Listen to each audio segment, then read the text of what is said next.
Hello, everyone. My name is Nitin Garg, and thank you for giving me a chance to come here and talk to you.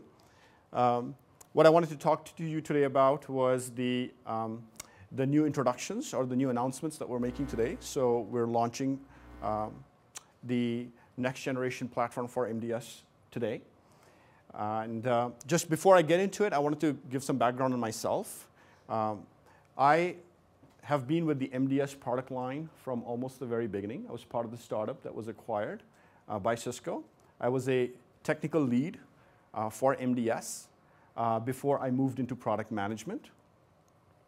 Prior to Cisco, I've been an ASIC designer / system architect for companies like Nortel, David Sarnoff, Motorola, IBM TJ Watson. Now we're responsible for storage networking on the MDS and on the Nexus 7000 platforms. So the focus of my presentation is really to have conversations with you. So I'm sure it's going to be interactive. Any questions you have, we'll discuss. And also there's Jay. Everybody knows Jay. Jay, do you want to say any few words or anything before we start? Hi, I'm Jay. No, I'm a product manager for storage. My focus tends to be on the fixed switches, the ones that are Ethernet-based, like the 5K, the 6K, the 2K, and so on. But yeah, I'm working with Nitin on major releases of the launches today, which include both the MDS and some Nexus products as well. But today's focus is going to be primarily on the MDS stuff. So I'm here to basically throw pom-poms around and cheerlead. Thanks, Jay. For that. Okay. You're not the cutest cheerleader we've ever seen. I am in this room, Dan. So before I get into the presentation, I just wanted to sort of talk about, where are we coming from and why are we making these introductions? There are several trends that we're seeing in the marketplace. Obviously, server virtualization is having a big effect. It's growing drastically in the data center. People are saying 10x growth for physical and virtual by 2020. So what that really means from a SAN admin's point of view is that the payloads have become sort of static, have become dynamic. So previously they were managing sort of these discrete servers, and now they're managing these virtual machines, and those workloads have become dynamic. So as the VMs are sort of growing from, initially when the VMs are allocated on the server, they may be using so much storage. And then, sometime later, 6 months to a year and so on, the number of VMs grows, and the amount of storage that's being used grows. The bandwidth is changing in their network. So that's a big focus area for us to sort of make that management simplicity for customers. Another one is from a storage perspective, storage is growing. People say are forecasting doubling every year. So from our perspective, we want to address that, provide for high bandwidth capability to carry these very large workloads. And then solid state.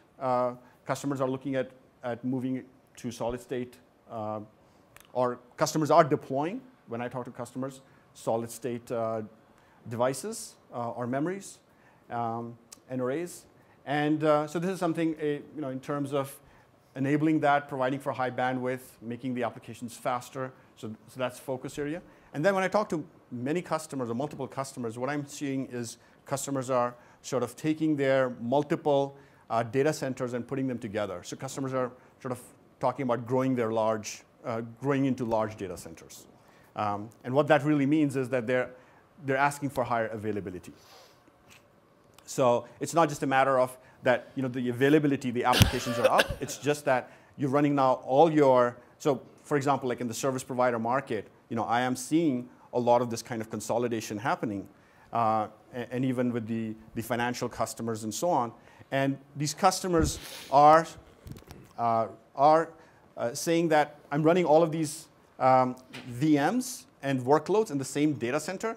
So I really want to make sure that I'm getting the highest reliability, highest performance in this data center. So from Cisco's perspective, what we're doing is we're investing in across the board in the unified data center, and we're investing in unified computing. We're investing in unified fabric, LAN, SAN, and we're investing in unified management across the entire portfolio.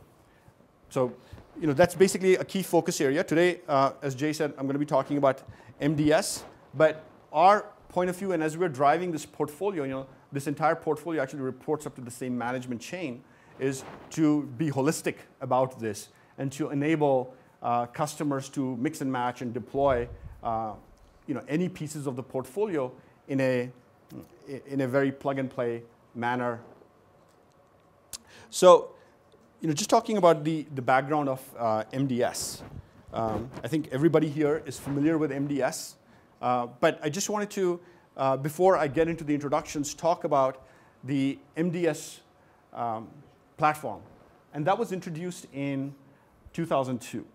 So we started shipping the 9506, the 9509 in 2002. And that was actually a market disruptor. So there was actually quite a few storage networking companies at the time, and there was so much consolidation in the marketplace that today there's really only 2 storage networking companies left. I think that is driven by the innovations that were on the MDS platform, innovations such as high data transfer capability. So when we introduced the 9500 family in the last decade, we were looking ahead. And when we introduced it, at the time customers were running 2 gig. And we allowed customers to sort of upgrade their platforms. And so when we introduced it, we provided for high availability. So at the time, customers were mainly running fabric switches. I've seen stats of 70% of the SAN connectivity at the time was DAS, and 30% was network attached. And I would say it's very different now. And MDS is one of the reasons. When we introduced it, we introduced a modular director, provided high availability, a lot of ports. We provided for rich features like virtual SANs, so you could basically take virtual fabrics and deploy them over a physical infrastructure. And that was actually, it's very highly deployed. A lot of customers, many customers are running vSANs.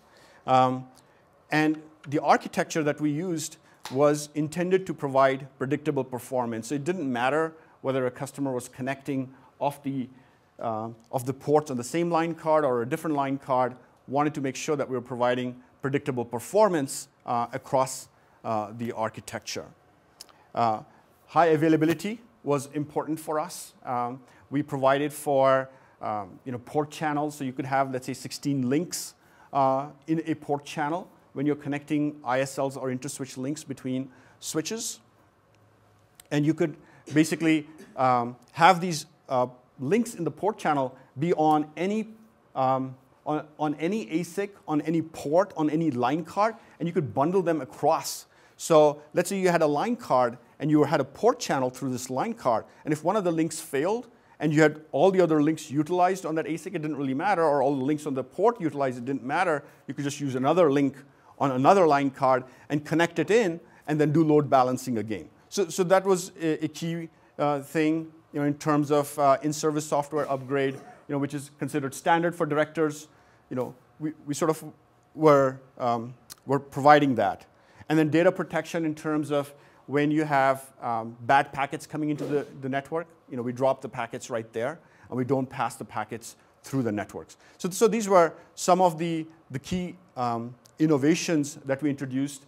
And then also, in terms of providing FCOE as well. So we were providing these innovations for customers, and then we were able to upgrade the customers in the same chassis from 2 gig to 4 gig to 8 gig to 8 gig line rate to 10 gig FCOE in these platforms. So provided a lot of investment protection, so these customers who deployed these platforms were able to run them for a long amount of time without having to take them out and take a downtime for that.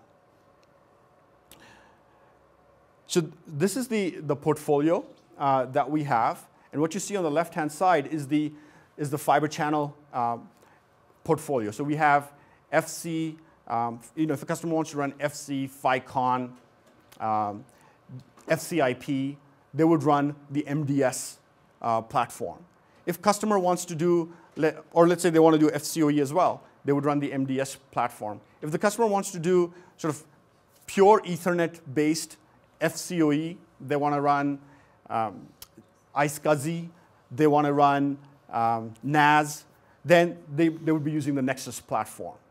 Now, what we wanted to do was we wanted to provide and make it seamless. So when customers deploy these networks and they're mixing MDS and Nexus and choosing whether they want to do all fiber channel today or they want to do FCOE or some form of mix and match, they can use the same operating system and the same management tool across them.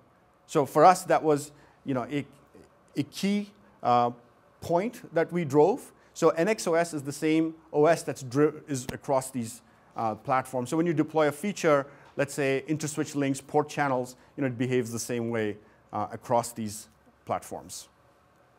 Also, with DCNM, Data Center Network Manager, it behaves in the same way, whether you have a server that's connected through FCOE or connected through fiber channel, it's connected through MDS, it's connected through Nexus. It looks and feels the same way in the Data Center Network Manager.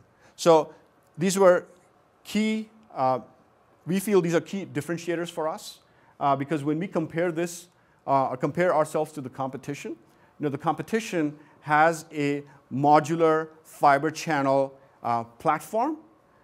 Their latest one does not support FCOE, and they have a modular FCOE platform that does not support fiber channel. With us, we allow customers to do mix and match in the same platform. Okay.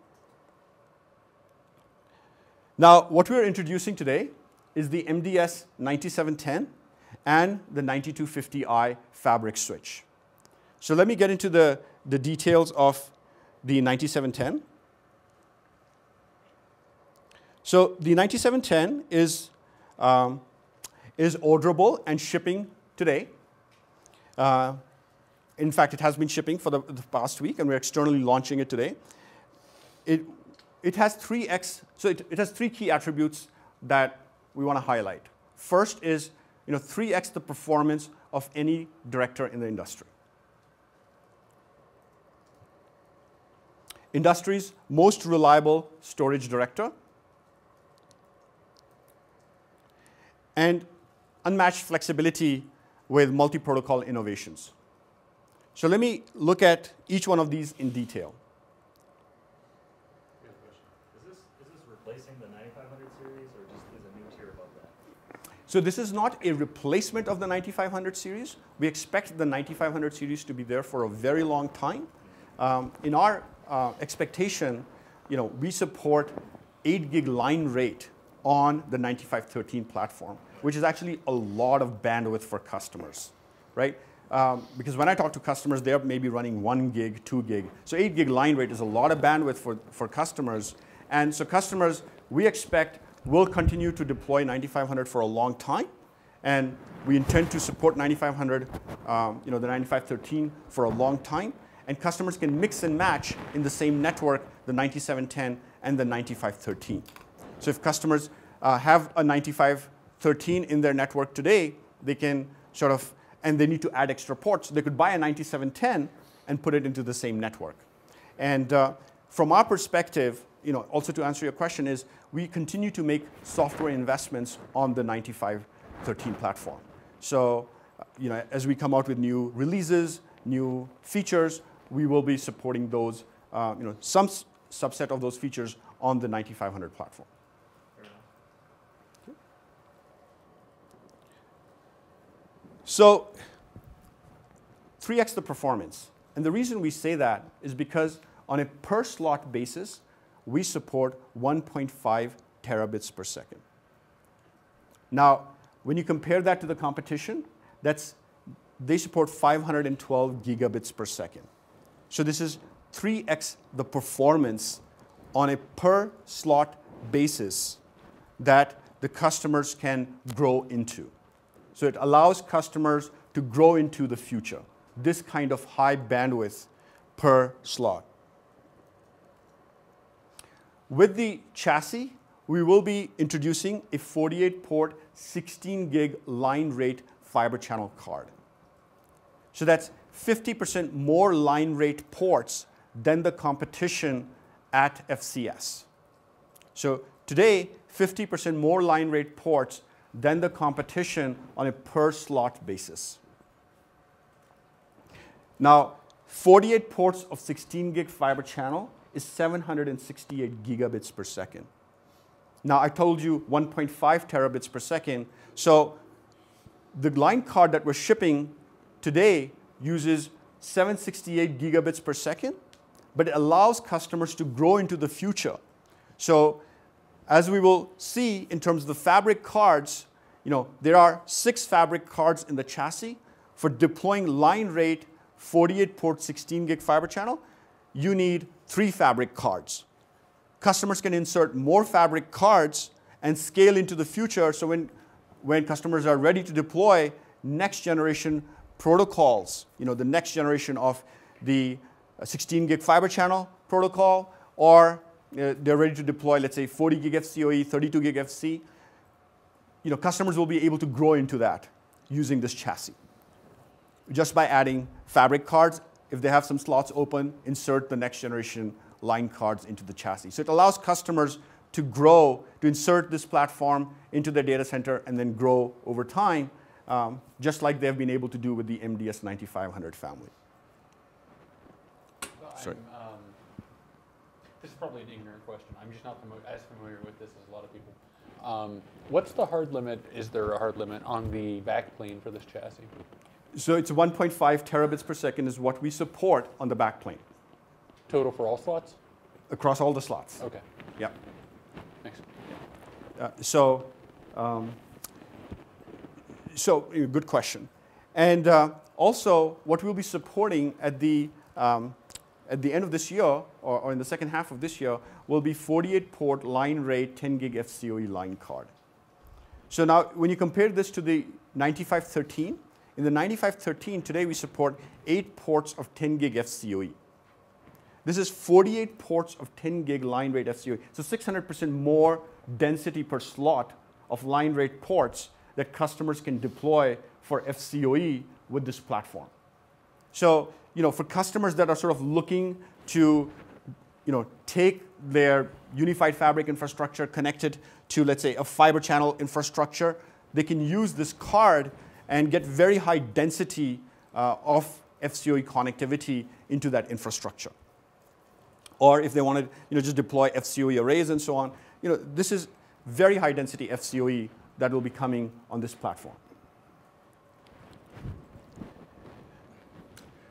Now, a key point is that, just as you asked before, customers can deploy 9500 and 9700. There is a very large install base of the 9500 in the data center. Customers can deploy that and the 9700 in the same network, using the same operating system, same CLI, same management tools and so on. So mix and match is pretty easy.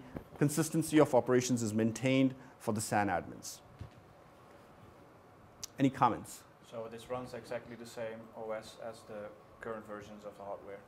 So what we have introduced now is the next release of NXOS. So NXOS 6.2.1 or 6.2x, which also will run on the MDS 9500 family as well as the 9700 family. Yeah. Can you did you say you could mix those line cards as well? You have, for some reason, fiber channel FCOE cards. Yeah.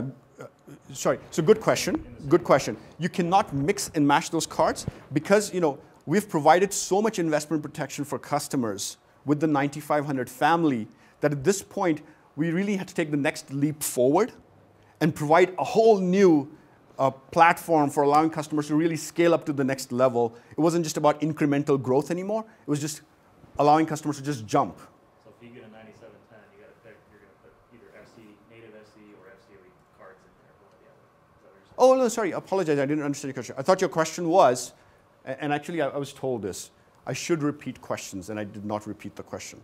And my understanding of your earlier question was, can you mix and match line cards between 9500 and 9700? No, we got the 97 test. Right. And you have some as Exactly. COE. You can. You can have as many. So again, the question is, can you mix and match the number of FC and FCOE line cards in the 9710? Right. And the answer is yes. You can have as many numbers of fiber channel or FCO line cards in the same chassis. So at what point does this become a Nexus product? I mean, it's obviously converging. You know, will you keep the MDS indefinitely, or will it become a Nexus product? Because there's not, you know, on the front end, not a ton of visual difference between them. Yeah, you know, I mean, so for us, the primary difference between the platforms is that the use cases. You know, this is a fiber channel focused platform that is, sold through our OSM partners. Nexus is sold through the Cisco Direct path. So that is the primary difference. You know, you are right in the back. You know, it's the same operating system, same ASICs, same hardware, same engineering team, But same the storage everything. guys hate the network guys and won't buy a switch that says network, that says Nexus on it. The 7K doesn't do native FC anyway, so Exactly. Yeah. Yeah. it's more geared toward Right. like the convergent disruption. Nexus came out of SandOS anyways, so Right. it's kind of birthed Nexus. Yeah. Yeah. But it's interesting. I can see Will not they not take the 5K with some FC and some 10 gig? actually, I'm going to let Netan go on because it's the next product that I want to make the comment about. Very good. So you have already seen ahead, so you can already throw your rocks at me whenever you're ready. I must admit I've read ahead. Okay, very good. I will wait for them. The rest of the class is trying to catch up, sir. That's why I'm shutting the up. Okay, so MDS has a very strong heritage of reliability. You know, customers have deployed it in their mission critical data centers, and it has worked for them and has been up for many years. You know, these are some of the logs or codes from some of the logs from customers, where it's showing 8 years, 5 years, 5.2 years from some of the largest banks, insurance companies. So, you know, these customers, their policies don't allow their names to be used, but, you know, these are the largest banks, largest insurance companies that have deployed that. And, you know, this is what they're saying, you know, very robust operations for the MDS. So that is a very key thing, obviously, that we want to keep as we move to our next platform. So, you know, the MDS 9500 has been very reliable. With the 9710, we're taking it to the next level. And the reason I say we're taking it to the next level is that we're providing for N+1 fabric redundancy. So, you know, with today, let's say, you know, with the competition, if there's 2 fabric cards with the competition, if one fabric card fails, you lose half the bandwidth. With this, you have 3 fabric cards to carry the 48-port line rate 16 gig. If one fabric card fails, you get only a loss of 1/3 of the bandwidth, and you can add in an extra fabric card and make sure that actually you get no loss in bandwidth if a fabric card fails. So we're taking it, it's not just about availability for the applications, it's also about performance, and we're making sure we provide that. At a level of reliability approaching that provided by CleverSafe. 15 nines. And you get to sell 4. Ours is like 2. Oh, wait till he gets to the power supplies. Win-win. We're also providing, customers require, end-to-end grid redundancy for power supplies. So, they have 2 grids in the data center, and if, let's say, one grid goes down, the second grid should be able to fully provide for the power. What we're doing is we're providing for N+1 redundancy of power supplies within the same grid as well. So if a power supply fails within the same grid, you're fully covered as well. That's taking it to the next level. And Cisco gets to sell 2N+2 power supplies. Yeah, but they've been doing that with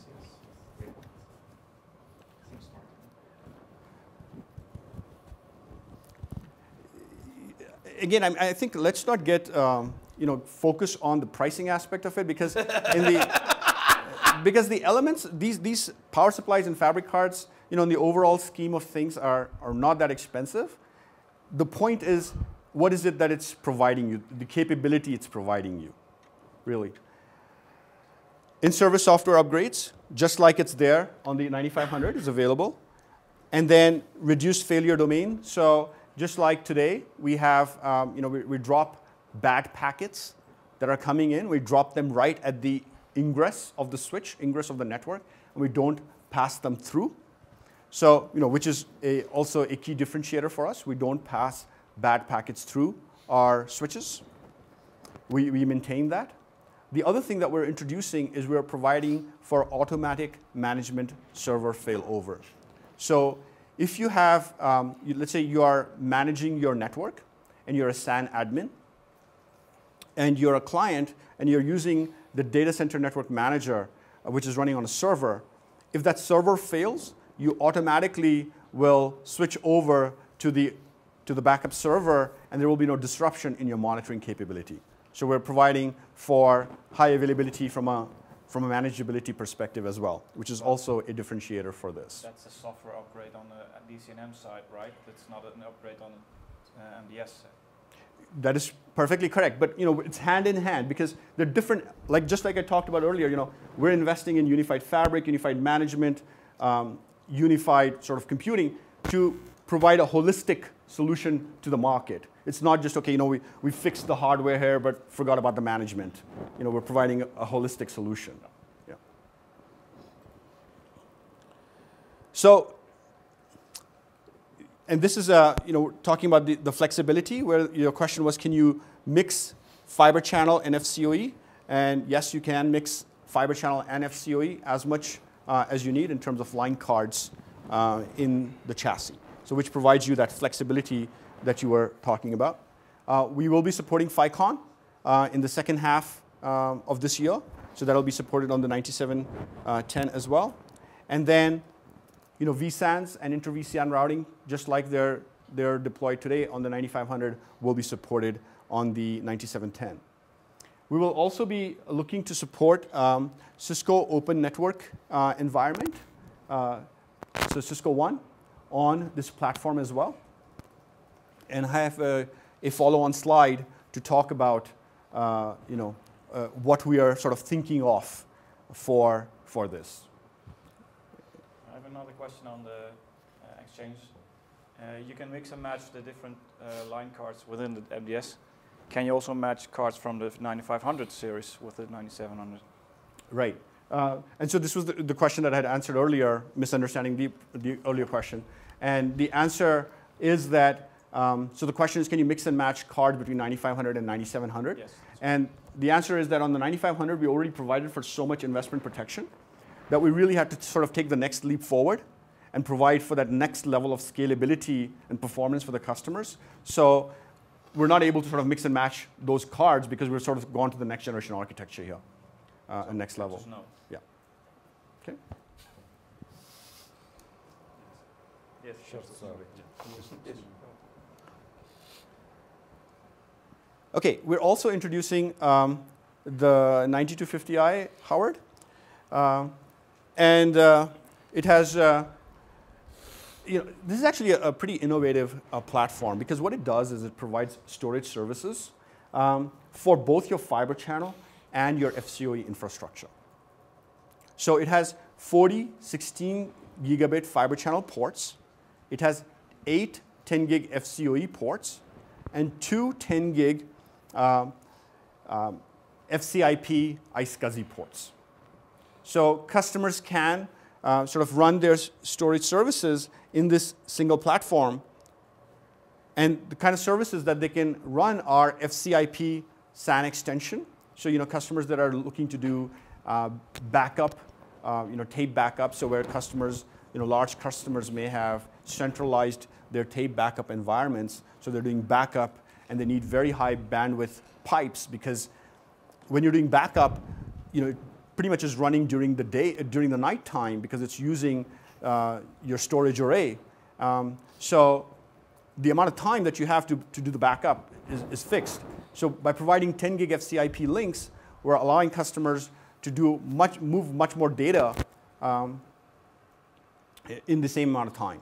So that 10 gig FCIP helps for that.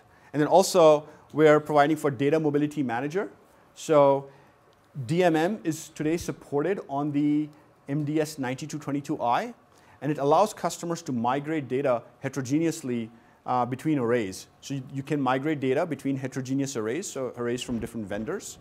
You can, customers may be sort of leasing their storage arrays, and after 3 years are over, they may be sort of refreshing the storage array, so they're migrating the data from the old array to the new array.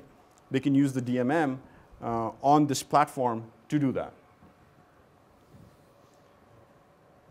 So what this platform allows is, those customers who are running, let's say, the MDS or the Nexus 7K or the Nexus 5K, the Nexus 2K, the Nexus 6K, all of those different platforms, they can be using this for providing storage services. And that's really our intention for this. So in the 9700 series, I missed the Data Mobility Manager, but will that also be a feature in that device? No. So we're supporting the storage services on this platform. Okay. Because the thinking there was, as customers are sort of looking to deploy now multiple, it's not just MDS, it's MDS and Nexus and so on, we wanted to centralize that functionality, and we're doing that in this platform. Yeah. Any comments? Do these platforms, both the 9700 and the 9250, support multi-hop FCOE? For sure. So in fact, multi-hop FCOE was introduced in 2011, summer of 2011.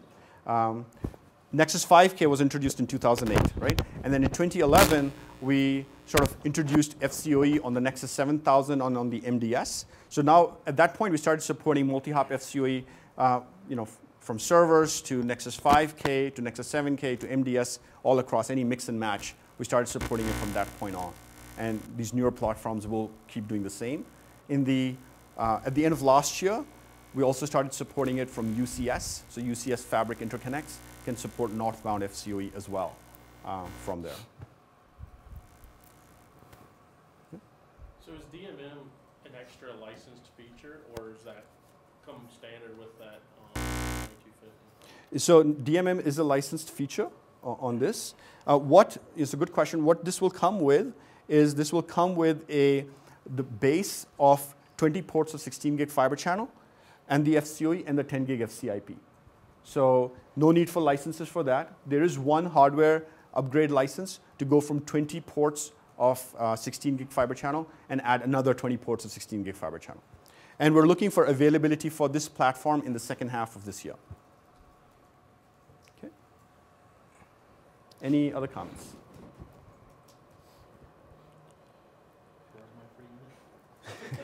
It's in the mail. Okay. I'll go check that out. All right. From Nigeria. Postpaid. You don't get enough spam email? Yeah. Just send $5,000 for postage. Chest is only 185 pounds. And the bank account is in Switzerland you can somewhere. try pressing it. So I talked quite a bit about Fibre Channel, and I think one message, if you can get from this presentation, if any message, is that Cisco is investing heavily in Fibre Channel, right? I mean, we were an innovator in the Fibre Channel market. We have continued to provide investment protection for customers, and we continue to invest heavily in Fibre Channel. However, we are also investing in FCOE. And towards that end, this is showing investments that we did earlier this year, or launches that we did earlier this year. So these are not launches that are happening right now, but these happened at the beginning of the year. So this is showing Nexus 6004, which is 96 ports of 40 gig E line rate. So 96 ports of 40 gigabit Ethernet in a 4RU form factor. Look at it another way, it's 384 ports of 10 gigabit Ethernet line rate in a 4RU form factor. Highly dense deployment of FCOE. How's the coverage Jay is the product manager for this. Actually, one of for this particular box, but I'd have to look for it. Uses about half a nuclear reactor. Only a quarter? Well, it's half once you do San A and San B. Right. But I think the point here is you could take, so this comes with like 4 fixed slots and 4 expansion slots. I mean, you could take one of those 40 gig ports and have it fan out into 4 10 gig ports. I mean, that's pretty powerful. The other thing that Cisco is investing in is 10G base T. And what we're doing there is we are trying to lower the cost of, or we are looking to lower the cost of connectivity from the server to the network. And towards that end, with 10G base T, it allows customers to sort of get rid of those SFP transceivers on both ends, get rid of the optical cable, and just connect it using an RG45 Cat6, Cat7 cable, copper cable. And what we have introduced it and are supporting now is on the Nexus 5596T, on the Nexus 2232TM-E, which is the second version of the Nexus 2232TM, and on the UCS C series, so the rack mount servers, VIC card. So we have tested this internally, and we're supporting this, and we're working with our partners to have it sort of supported in their matrices as well. Sounds like TwinX is going to be less emphasized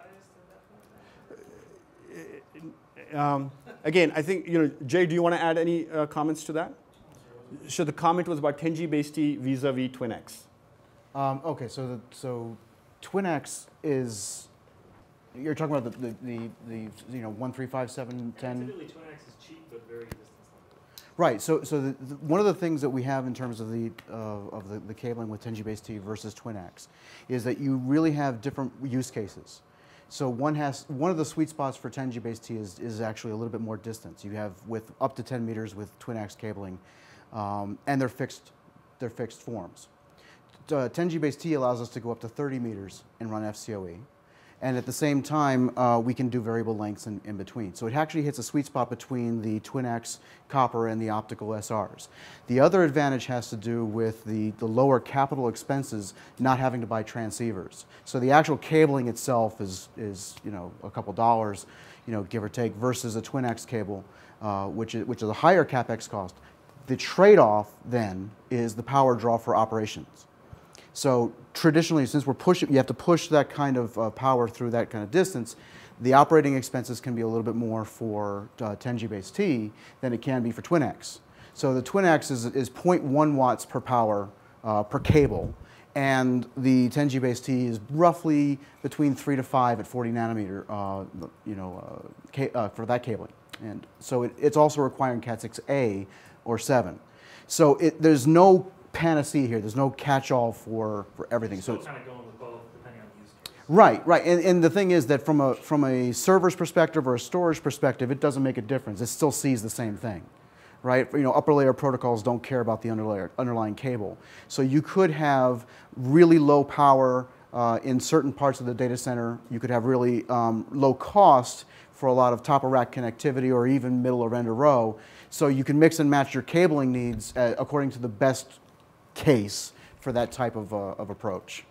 One of the things that we wanted to focus on was more of a series of approaches, putting the right tool for the job. So with this respect, you have the 2K fabric extender, which a lot of people are familiar with in the Ethernet space, the 2K 5K solution or 2K 6K. And we also have the Nexus 5K, which is also very popular on its own, both of which are able to do 10G base T. So you could do top of rack with effects or middle of row with the 5500. Again, put the right tool for the job. As the old guy in the room, let me say twisted pair always wins.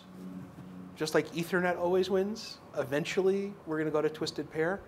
And the extra OpEx for 4 watts is $5 a year. So, yeah. Well, historically, twisted pair hasn't really been an option for things. No, but but it wasn't but I'm old enough to remember when twisted pair wasn't an option for 10 meg. And then we got 10 base T, and coax went away. And then 100 meg came out, and it was fiber optic only, and then we figured out how to do that with twisted pair in a reasonable power budget, and that went away. So, you can't beat the flexibility of twisted pair. You see this used in a converged infrastructure as well? Oh yeah, these are, so, but previously we couldn't use. The reason I say that is just as more and more chassis can be supported in the UCS is that you're going to need more chassis support down your road. Right, right. In fact, this is specifically for converged environments. With earlier versions of 10G base T and the higher, higher distance with the 65 nanometer PHYs, we weren't able to get the bit error rates that we needed. And the standard requires 10 to the minus 12. We're used to 10 to the minus 18 with optical, but 10 to the minus 15, right square in the middle, is where people are really looking for that kind of reliability. With 40 nanometer PHYs, we were able to get that reliability on a consistent basis, and then that's when lossless behavior was becoming more of a possibility. When you say for converged, you mean from the FI north? Yeah. So from a PHY, from a fabric interconnect on the UCS, this is not available at the moment. Oh, is it? Not yet, no, because the fabric interconnect is its own entity within Cisco, so it's actually on a separate development train. Very good. Thank you, Jay. So this is a quote from a customer that actually has tried the 9710. So with Every, they're actually they are the largest IT company in Norway, the second largest in the Nordic region. They have 10,000 employees. They have 14,000 customers such as, let's say, municipalities, health, public services. So there's a lot of customers that they are sort of hosting and are depending on them. So reliability for Every was of the utmost importance because the SAN going down can affect the entire sort of country for if Every was to get affected. So reliability was very important for them. Also flexibility, because they're deploying fiber channel today. They're thinking of FCOE as well. So they wanted that flexibility to mix and match and grow into the future. So they liked that aspect. And then the management piece. They've been using DCNM, Data Center Network Manager, and I'll talk a little bit about the details of that, and they liked that. So you can see here that. And then the other thing is that they're running Linux and Unix boxes in the servers, and they find that they're actually using a lot of bandwidth from these servers, and so performance was very important for them as well. So they sort of when we asked around and said who would be interested in testing 9710, they raised their hands and said, yep, we'd really like to test it. They tested it and had very good experience with it. So, that was the overview section. What I want to do is now get into the deep dive of the 9710 and sort of talk about the technical details of it. So, these are the different elements of the 9710 chassis, 8 slots of line cards, and these are the line cards, the 48-port line rate, 16 gig fiber channel cards, supervisor engine half widths, so 2 half-width supervisor engines, fabric modules, fan trays, and then the FCOE module. The 9710, here are the details. I talked about the line card, the supervisor module. The max configuration that you can have on the fabric modules is 6. It comes with a standard of 3. The power supplies, you can have a maximum of 8. It comes standard with 6, so you can deploy 3 power supplies and 3 power supplies. And then it has 3 fan trays. Chassis height is 14 RU, so the same as what the 9513 has. And line rate ports 384, and it's front to back airflow. So, you know, that's something that we definitely heard from customers. Very annoying in the 7K. So, That side-to-side stuff. right. So, you know, we'll look at the chassis. Again, 8 slots, 1.5 terabits per second, 6 fabric modules, and you know, 8 3,000 watt AC/DC power supplies.